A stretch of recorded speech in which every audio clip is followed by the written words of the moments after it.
One, and for those of you who are new, in the beginning of the year I started a 10-part series that's called Introduction to Buddhism. And I could say, just as a more background introduction for those of you who might be new to this, is that to call it Introduction to Buddhism is actually a strange thing to say, because there are many forms of Buddhism, and no one really should be in the position of representing all of Buddhism. But this is a little bit, people who are Dharma teachers have a little bit of religious license to make, to say something like shorthand, Introduction to Buddhism. And what we mean is it's introduction to the Buddhism of my tradition, our tradition, locally. And so you're getting a particular take on Buddhism from me, as opposed to this is the pristine, perfect Buddhism that has been taught down through the ages. Because there is no such thing.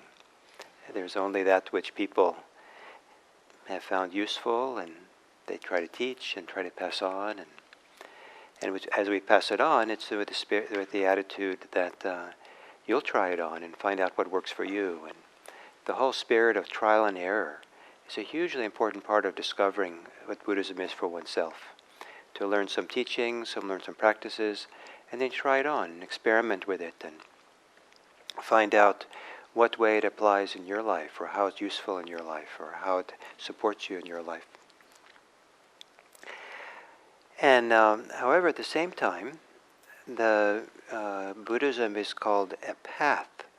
In our ancient Buddhist language, it's Magga. Some of you who are familiar with, modern Indian languages know it as a marga. There was a religion, or is a religion, called Ananda Marga. It's a great name because it means path of joy, the joy path.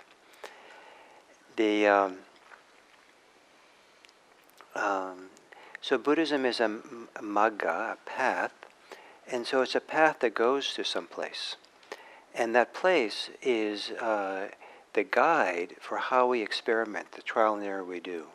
If you want this as the goal of your practice, then a Buddhist practice is used for that purpose. You can have, but actually there can be many goals of Buddhist practice, and so sometimes it's good to be clear why you're practicing Buddhism, why you're interested in it, so you can explore, experiment, do the trial and error, and find out how the teachings and practices work for you given the goal, the purpose that you have. So there's plenty of people who come to Buddhism these days because they want stress reduction, and which is a great thing.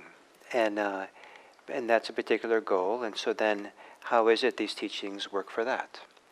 Some people are coming to live a happier life, a better life, a life of greater integrity. So how does that work? What are the teachings and practices support that? Some people are looking to calm their minds in some very deep way. So how do the teachings support that? Bring some kind of peace. And some people are looking for enlightenment, because Buddhism is famous for enlightenment. And some people are looking for it and don't have a clue what it is. But they know they want it. It's the ultimate, it's the greatest, it'll make you, certainly the most popular person on your block. So it'll be great. Lots of friends and, all kinds of success in life. If you could just get enlightened, so it doesn't really matter what it is, it's a great thing. But it also helps to know what it is. And there are different ideas of what enlightenment is in Buddhism. And so you go around and see, if you have what speaks to you, what inspires you, or what fits you. And sometimes people come to Buddhism and they're very inspired by the goal, and of some that they hear, like the idea of nirvana or enlightenment, awakening, and they hear a particular expression of what that means, and that inspires them. That's what I want.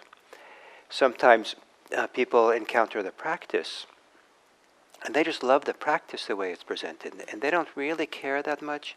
They don't think so much about where it goes, but they're just inspired by the practice. For example, Some people find the mindfulness dedication is to be honest.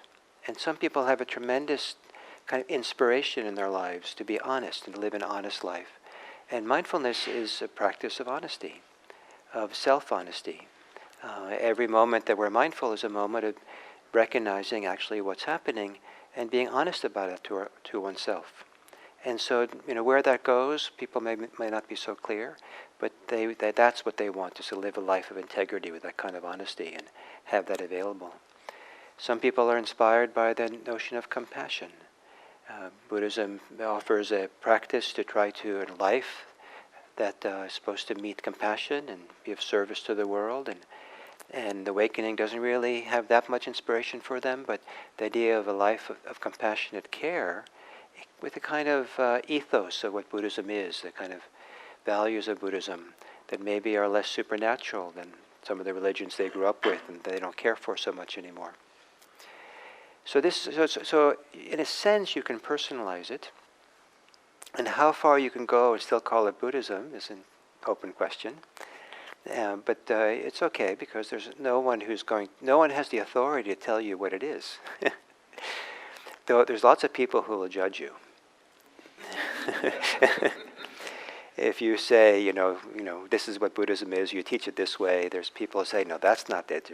You're too much that, too much this. You're not doing the right thing. There's a right one, and you teach too much about rebirth. You don't teach enough about rebirth. You teach about, your teaching is way too secular. You're just secular humanistic values, and really there's great spiritual values we have to include, and without that, it can't be. Or, yes, you're teaching meditation, but you're not teaching enough ethics. Yes, you're teaching ethics, but you're not teaching enough meditation. And it goes on. And because, one reason, because, I guess, it's a religion. I don't know if you've noticed, but religions bicker a lot. At least some of the ones that are more public. And Buddhists are are not free from that either. And if you go back to the ancient teachings of the Buddha, he has some teachings that I find quite radical, and I find quite inspiring, some of these teachings. And one of them is, don't bicker about all the different views. It's not about having views. It's not about having opinions.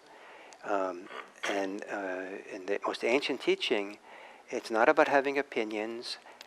It's not about holding on to ethics, making ethics ultimate.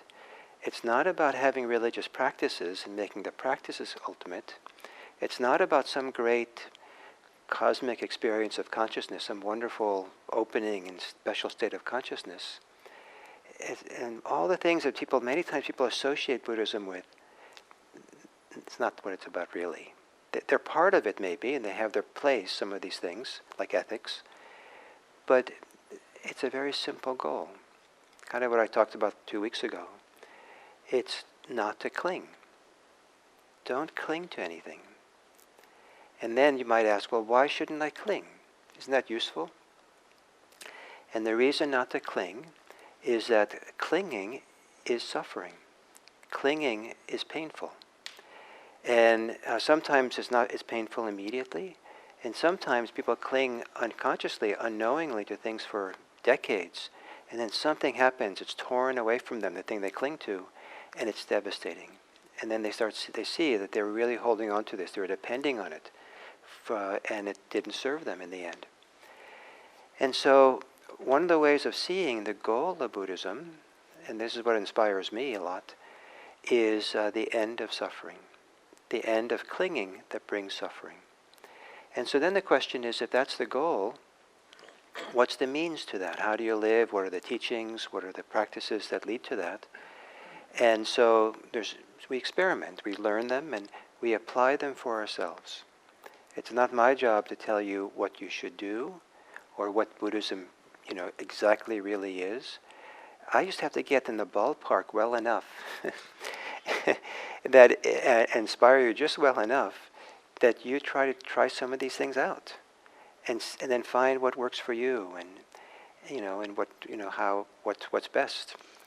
And that way, it's not exhausting being a teacher. Because if a teacher is supposed to teach everyone the pristine, perfect practice and pristine, perfect Buddhism, and exactly the right view and philosophy, this is what it is, and get everyone to agree on that, that's exhausting. But if you allow me just to be close enough that it's something that works for you, that's meaningful for you, gives you a new perspective, supports you in some way, and that you can apply and use in your life, then I think hopefully we've done the job. Does that sound okay? So Buddhism but it's called a path.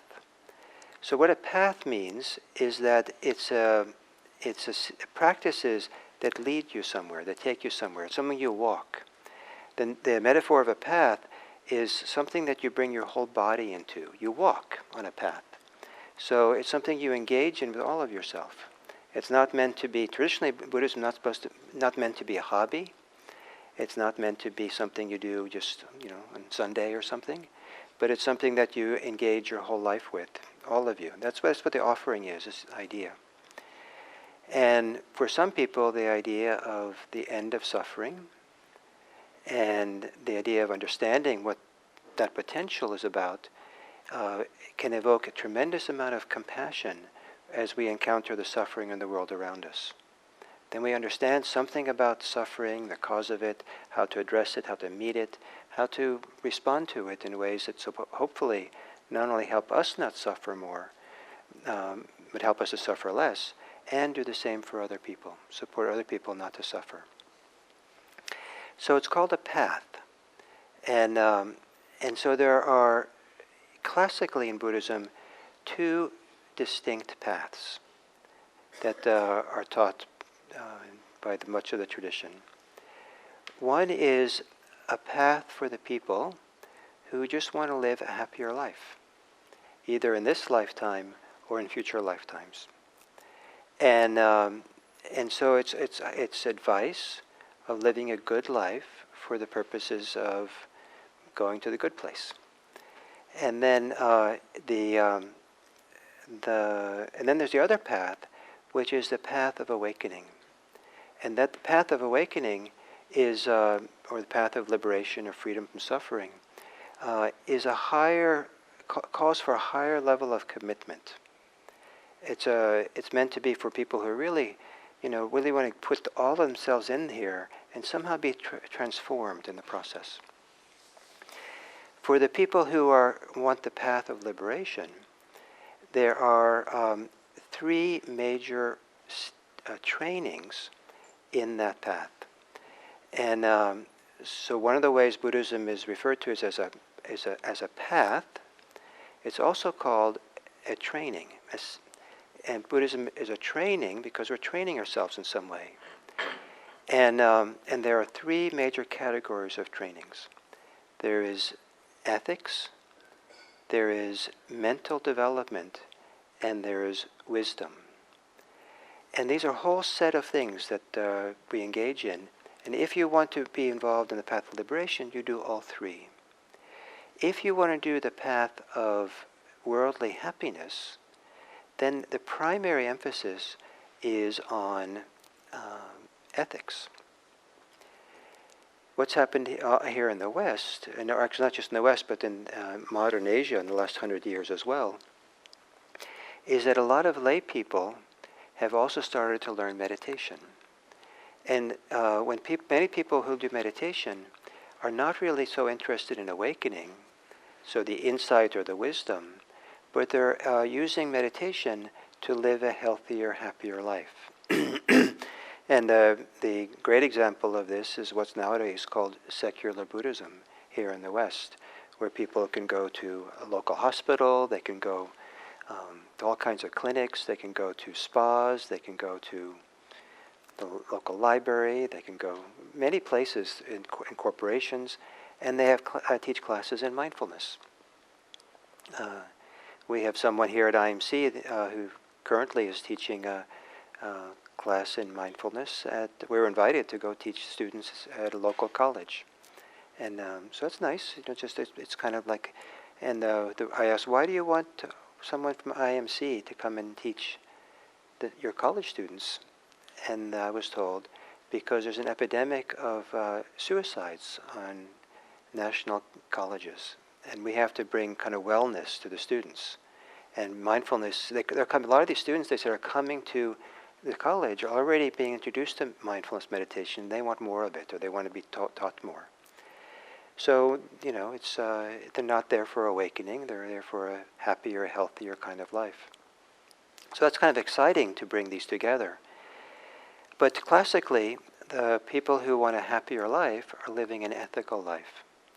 And what's nice, a little bit nice, is these two paths, the path of awakening and the path of healthy, happy life, share the same first training, a training in ethics.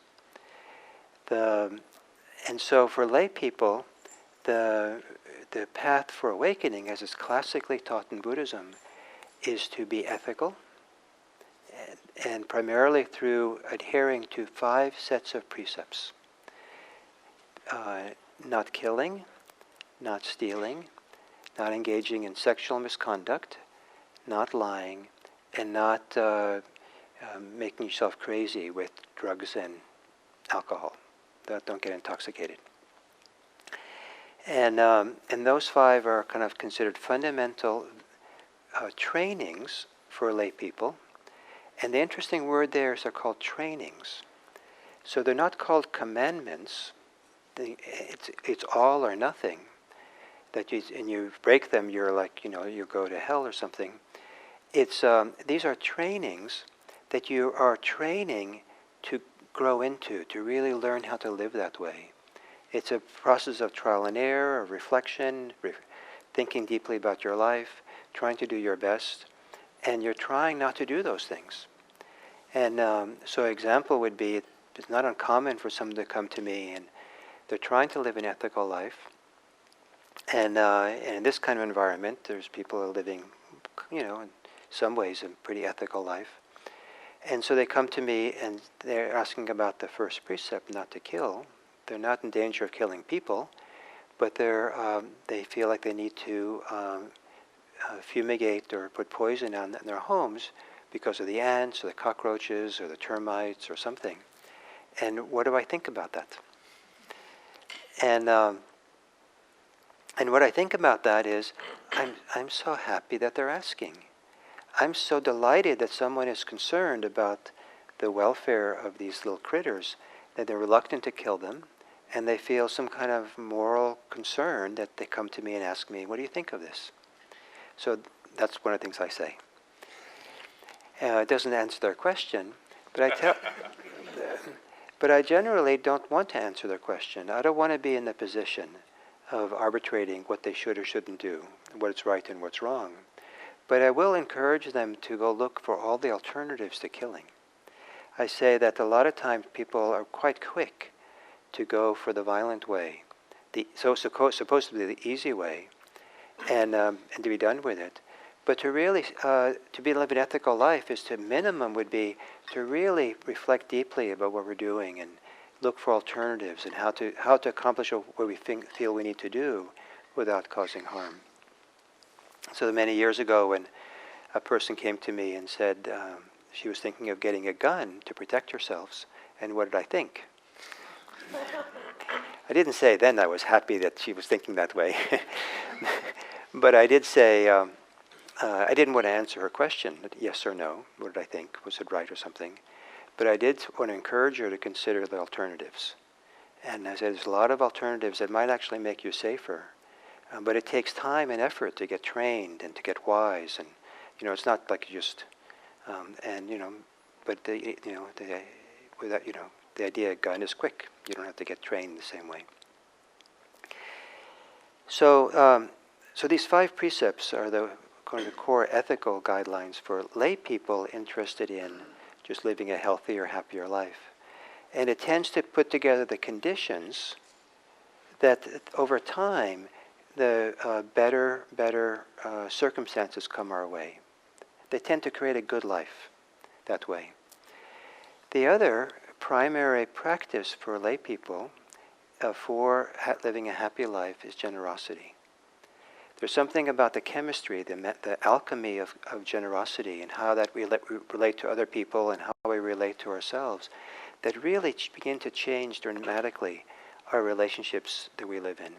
To be generous to the people we live with, in our communities, in our families, in our places of work, but to make generosity kind of like a primary vehicle, a bridge to the world around us, changes that world we have around us. People relate to us differently, we relate to other people differently. Generosity gives us a deeper connection to people. We see them in different ways. We don't see them just on the surface. We don't see them just as instruments for our own welfare. And it really creates a healthy relationship to the world around us that will come back and support us and support the kind of happiness that is reliable and good, that is much more helpful than winning the California lottery for the sake of happiness. Do you know that they've done studies on people who win big jackpots in lottery, and they study them a year after they win, and they're less happy than they were before they won? So you still want to win? Many people will say yes. And win the lottery and be unhappy. Where do I pay for that? So generosity as a path. Ethics as a path. The other path, the path of freedom from suffering, is traditionally in Buddhism the path for monastics. Because back in the old days, especially in the time of the Buddha, there were not any IMCs down the road. You can go, drive down to IMCs, to a local community center, and get teachings and meditate. Even just a few decades ago, people would travel a long way to get Buddhist teachings. Just not my direct teachers, but the grand teachers, grandparents of mine in the Dharma. They would travel through jungles for weeks, because back in northern Thailand, back in the forests of northern Burma, there's this great meditation master, great meditation teacher that people have heard about. And so there was no app, Audio Dharma app. There was no bookstore to get the books. There was no radio, In order to get that great teacher, you had to walk there. And people would spend weeks sometimes to find a teacher to sit there and learn from and teach. And so, and then there was no support for that. And the people's professions back then, people's work, most people, they didn't have vacation time to go on a meditation retreat. There were no meditation centers where you can go and do a retreat. And so the idea of having spiritual practice for really deep spiritual engagement available was kind of for the most part unavailable for centuries and centuries, unless you became a monastic. And some people's drive for freedom from liberation was so strong that they had to do that. They would renounce the world and engage full time, wholeheartedly in the practice. And some people suffer a tremendous amount. The horrific challenges some people have been through. Sometimes ordinary life doesn't make any sense anymore. But to do something really, really serious and deep, like engaging in deep, full-time spiritual life, is what's healing or what's liberating or what really is the only thing that makes sense. There are other people whose personalities are contemplative in some deep way. And I've known people who are struggling to, if I may use this analogy, this metaphor, struggling to come out of the closet as contemplatives. No one of their family members want them to be a contemplative, meaning don't want them to, live a quiet, meditative life of contemplation, of study, and the parents want them to go off to college or want them to. I've had people tell me literally, I'm supposed to be a doctor. All my family, all my siblings are doctors.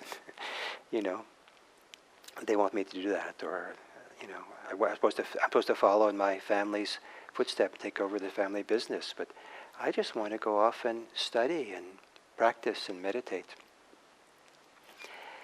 And so some people, it's just their personalities, who they are, is they're contemplative.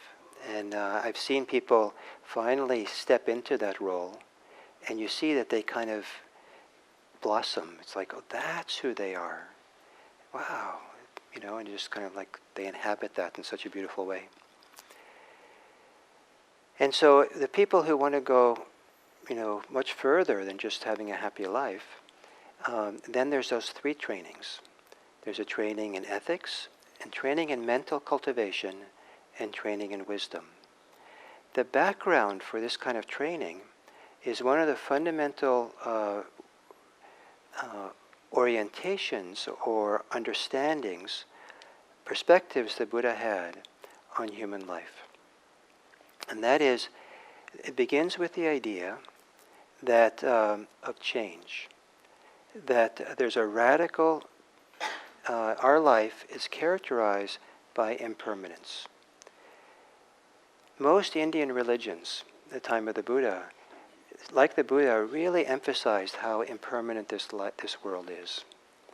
And in Greece, we had, I think it was Heraclitus who said, you can't step in the same river twice because of everything's changing all the time. And a lot of people understand that, and for many people that's an important insight to have.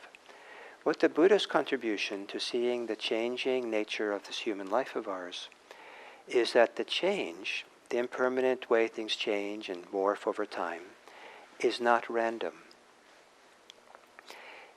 Change occurs based on the conditions that influence, that come to bear on the situation. So if it gets cold and there's a lot of humidity, those are the conditions for rain. Those conditions come together. But if it's hot and not so humid, then probably won't going to have rain. If you have, so as this climate changes, because of climate change, those are conditions that we're having now different kinds of weather all over the world. And so what are the conditions that contributed to that? There's some argument these days about what's the underlying human role in creating those conditions. But we certainly see that humans have created lots of conditions in recent decades and centuries that influence all kinds of things in the world.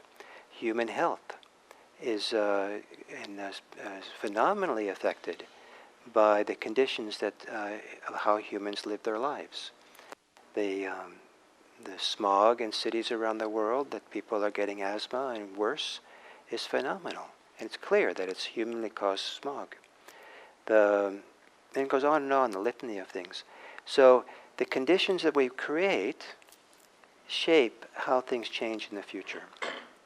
And that happens in our hearts as well, for our minds.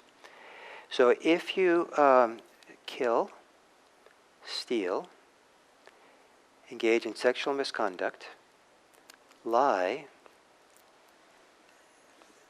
and maybe drink alcohol, just if you do it all,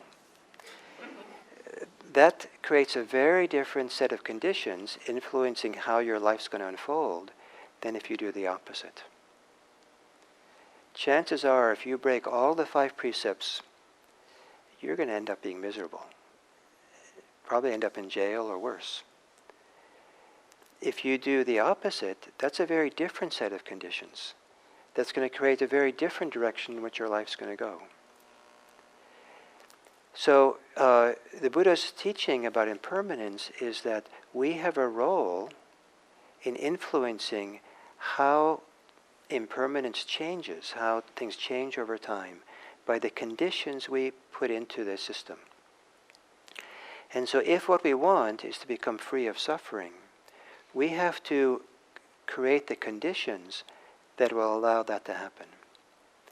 So if you want to become free of suffering, and you just spend, all your time, I don't know what, reading romance novels or watching pornography or spending your time at the casinos or, I don't know, just all kinds of things.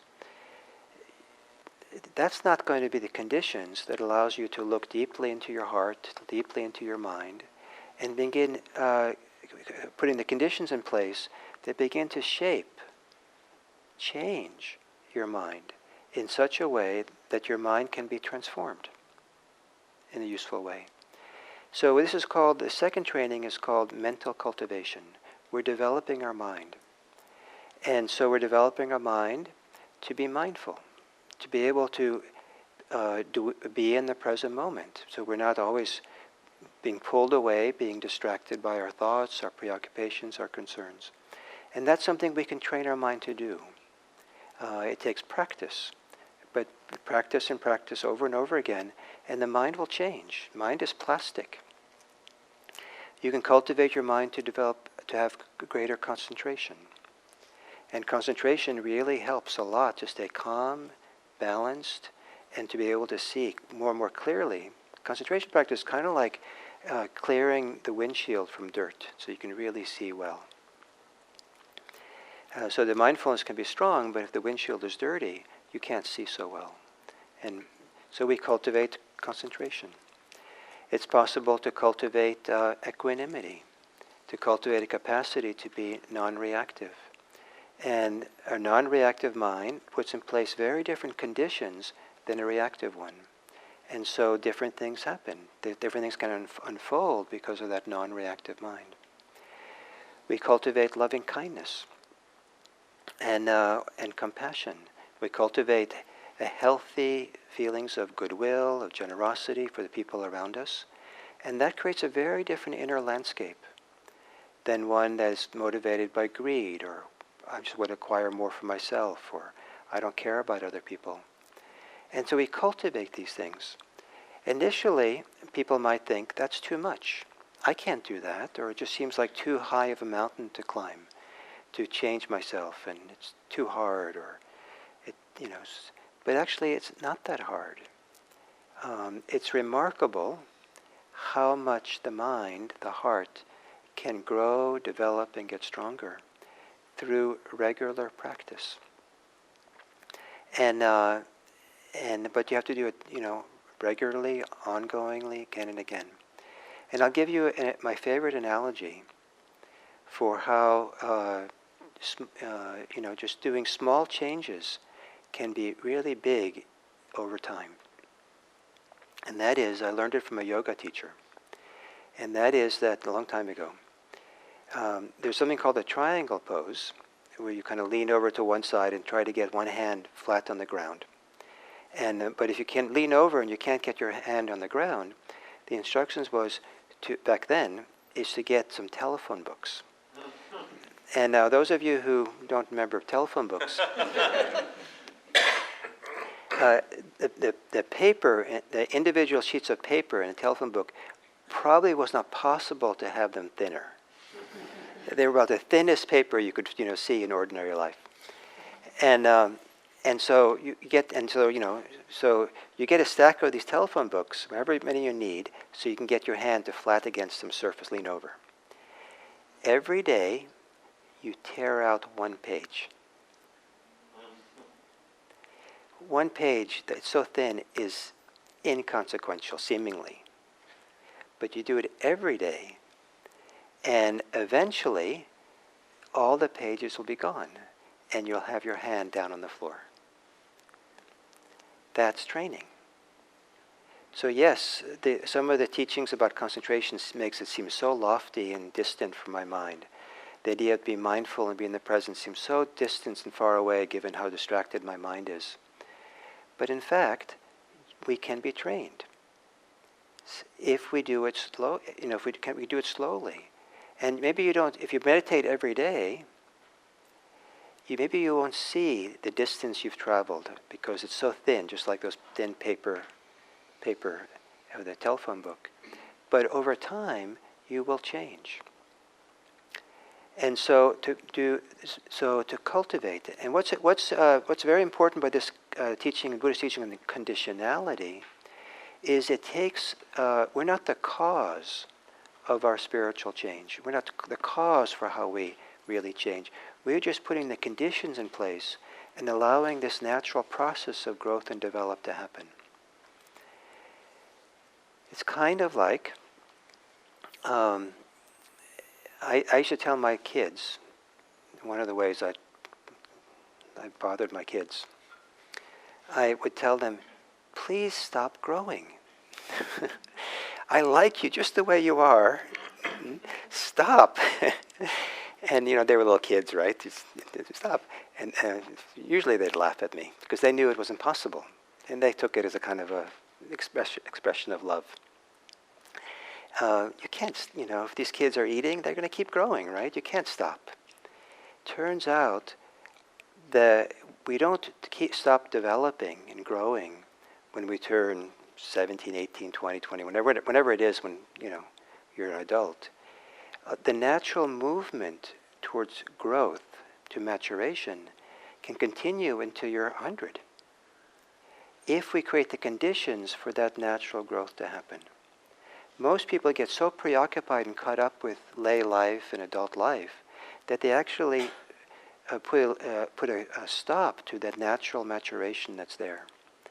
And the practice of mindfulness, of concentration, of kindness, are in some ways helping us get out of the way, taking the distractions, the greed, hate, and delusion, the fears we live under, and getting them out of the way to allow this natural growth to continue happening.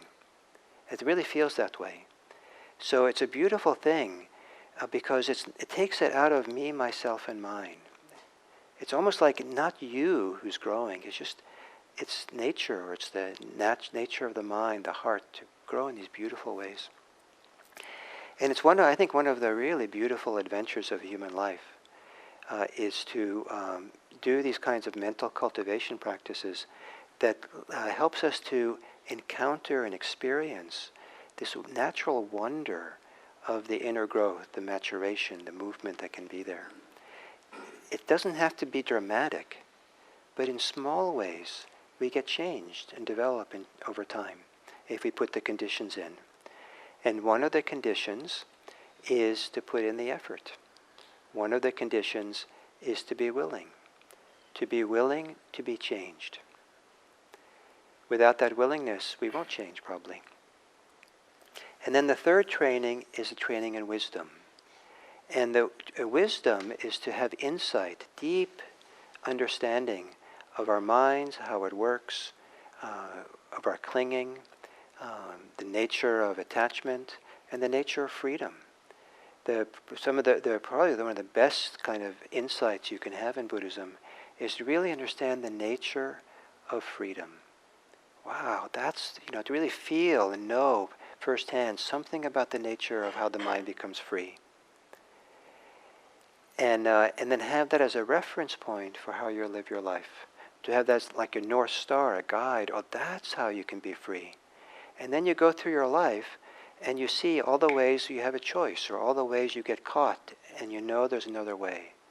And because you already have a kind of embodied experience of freedom, that you really can see the difference now between being caught and not being caught. And then you can kind of navigate with that and maybe going in the direction of freedom, of how not to be caught. And if you lean in that direction, that's a condition for the growth of freedom. If instead you lean in the direction of your clinging, it's too much work to be free. It's easier to cling. That's a condition for reinforcing the habit of clinging. So beginning to have these insights, very practical insights, gives us much greater choice and gives us a clearer sense of what the purpose is we're doing this for. Because now we really know it for ourselves. It becomes more and more of a personal experience, this path. It remains a path, the path we walk and engage in and move and develop in. But more and more as we do it, it becomes our own path. And they say in Buddhism that as you keep doing it, at some point you become the path. Isn't that nice? And so one teacher said that when you really understand Buddhism, Buddhism becomes you. Somehow the joining of the two. So in terms of this Introduction to Buddhism series, I wanted to convey to you the few points today. One is that this is a very personal path that we explore and develop for ourselves, and we use ourselves as the canvas. We use ourselves as the material that we're experimenting with. And we have to have some sense of what the goal is that we have, and then we're trying to make it match the, experiment or practice in the way that supports our goal. If you mostly want to have a happy life, then by all means be ethical and be generous. If you want to do a little bit more, be kind. If you want to do a little bit more, meditate. But if you want a path of liberation, if you're interested in the full potential of this path, then you need to do more than ethics and generosity. Then it's really the work of mental cultivation. And it's a path, meaning that it's an unfolding, it's a journey, it's a growth. It's not a sudden all or nothing kind of thing. Hit the enlightenment button and you'll be happy ever after. Why should I do all this hard work when I can just take an LSD or psilocybin? Or maybe there's an app. And we can do, much more efficient than meditation. The idea is to walk a path that includes all of who we are, not a quick fix, and become transformed in the process. And classically, that's to be transformed to become a totally free person who knows firsthand what it means to be liberated or free, which is synonymous in the classic Buddhist language with experiencing a profound level of peace. A peace where we feel completely at home in our hearts, completely at home and alive, without any suffering, without any feeling of oppression or limitation. But really we just feel no fear, we feel free. So a path of practice. We walk a path. And next week I'll talk about one version of this path that's a very famous version of it called the Eightfold Path. That's at the foundation of classic Buddhist teachings. So, thank you.